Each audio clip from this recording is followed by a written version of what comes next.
You're very concerned with the world at large knowing what you know. Now, don't get me wrong, there was a stage I was the same. I'm not trying to say, oh, I was like that once, because that's very demeaning, and I'm not trying to say that. I'm just saying I understand and can empathise with somebody who says, no, we need to tell the world.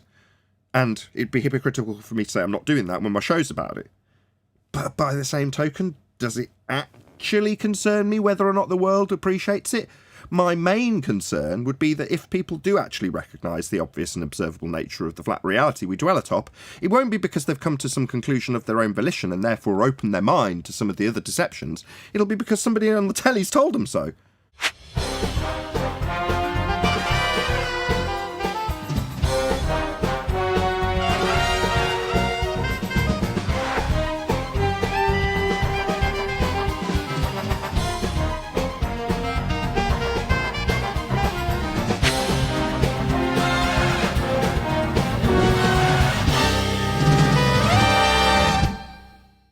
We're still here, though, doing our thing in this corner of internet, not being quite as suppressed as other things in this same arena. Well, what I heard was in these conspiracy theories that they're going to shut down the whole communication system. Oh, yeah. That's another conspiracy theory. Okie dokie, then. I mean, it doesn't seem like they have to take too much extremes when it comes to controlling information. Seems like when you look at it, still a vast majority of people like have their information controlled and have had it for a long time. When you search a YouTube video, the exact title of the video, and you get like garbage they want to push in your face over that exact title of the video you searched, and it's not showing up, it just shows you how easy it is to control information. And it's like very low key too. You don't have to make it like high key, you know, you can just make it low key and it'll just catch most of them. Right. So normally when it is high key, there's normally a reason and a why and a wherefore behind why it's high key. So a couple of weeks ago we were just talking about the high key suppression of Flat Earth, publicising it being discussed in your version of Parliament. You're like, okay. So in the control of information, it's so easy to just suppress this stuff. I don't want to list off a dozen examples because I might get suppressed for listing them. You know what I mean?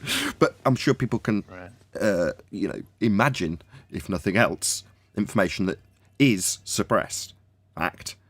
But when they highlight that suppression, you've got to ask yourself, well, why highlight it?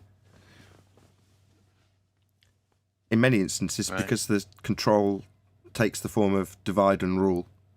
So divide the people up with controversial opinions on each side of a particular discussion point and keep them there, arguing about that point, because then they're arguing with each other and not with you.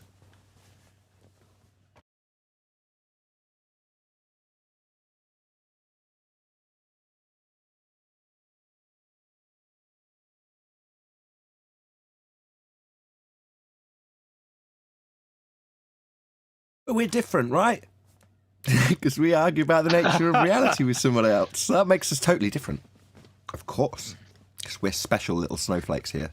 I don't believe anything I hear that comes through the news. That's why sometimes when Tenth brings up the news, I'm laughing to myself because you can't believe anything they say.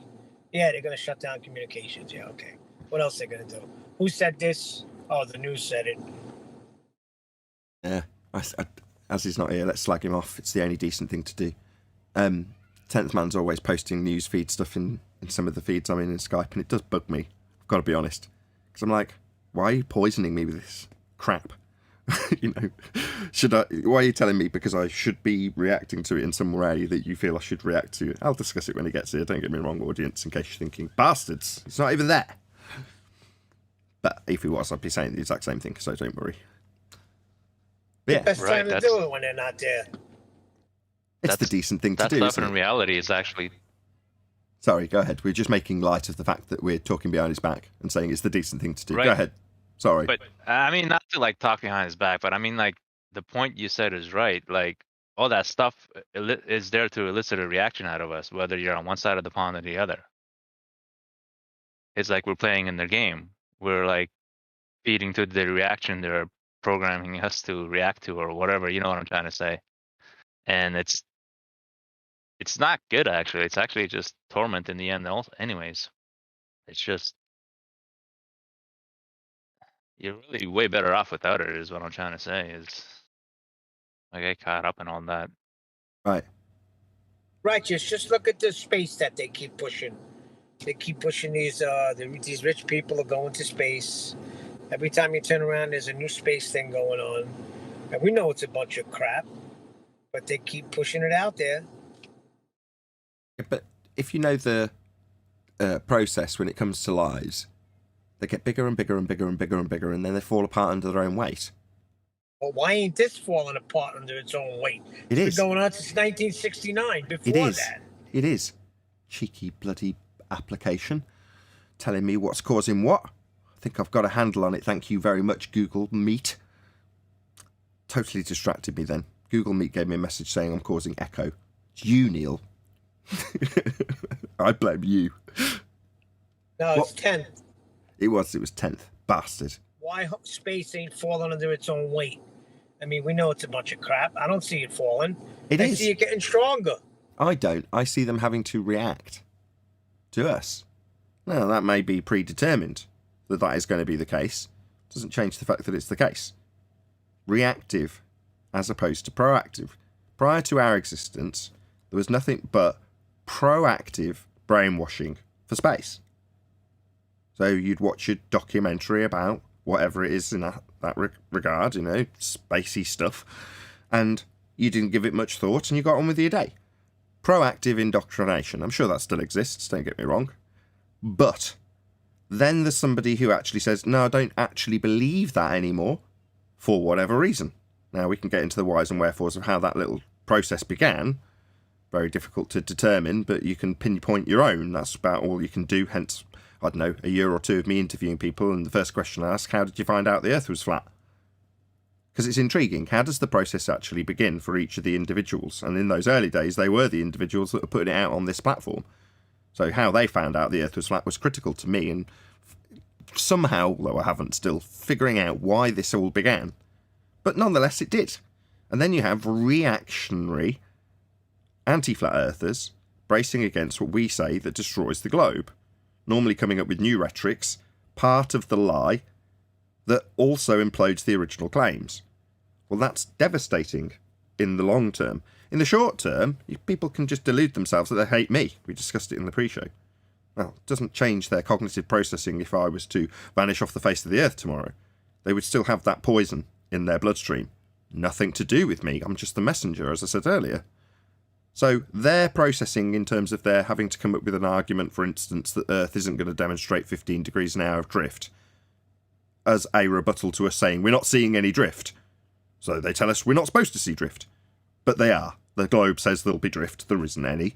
And them saying we're not supposed to see any doesn't really help their cause.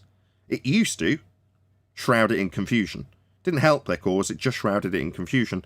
Now, after a couple of years of arguing about it, we're cutting through that confusion with very simple descriptions of Earth should be turning underneath stuff to cause drift. It's called the Coriolis effect. Earth isn't turning underneath anything to cause drift. The Coriolis effect their claim of turning Earth will show. So that's a nice, simple, concise explanation that can't be picked apart in any way, shape or form, and an insertion from an anti-flat earther that we shouldn't expect to see drift doesn't help the claim that we're supposed to see it on a globe. It's part of their rhetoric.